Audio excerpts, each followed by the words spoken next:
തൃത്വമഹത്വീകരണത്തിന് ശേഷം മറ്റു ലേഖനങ്ങളിൽ എന്നപോലെ വായനക്കാർക്ക് വേണ്ടി പൗലോസ് പ്രാർത്ഥിക്കുന്നു.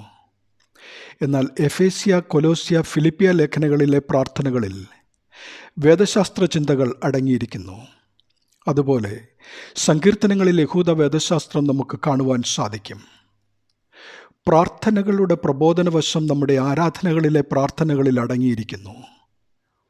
യഥാർത്ഥ പ്രാർത്ഥനകൾ സ്തുതിയും സ്തോത്രവും അനുതാപവും അപേക്ഷയും അടങ്ങിയതാണ്. ആരാധന എന്നാൽ സ്തുതി അർപ്പിക്കുക എന്നതാണ്. എന്നാൽ ഏറ്റവും വലിയ ആരാധന വിശുദ്ധ കുർബാനയാണ്.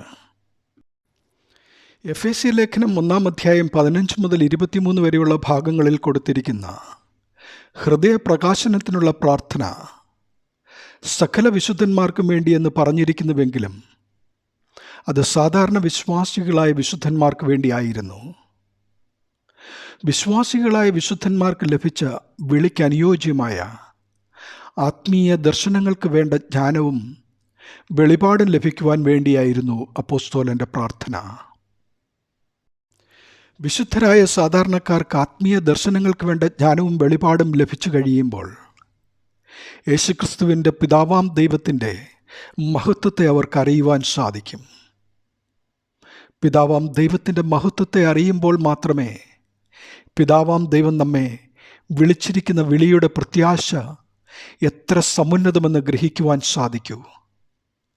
അത് ദൈവം നമുക്കായി ഒരുക്കിയിരിക്കുന്ന അവകാശത്തെക്കുറിച്ചുള്ള അറിവാണ്.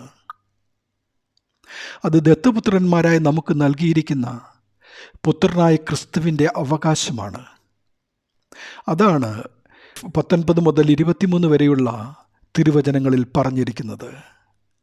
അതിൻ്റെ ശ്രേഷ്ഠത ആത്മീയ കണ്ണുകളിൽ മാത്രമേ കാണുവാൻ സാധിക്കൂ.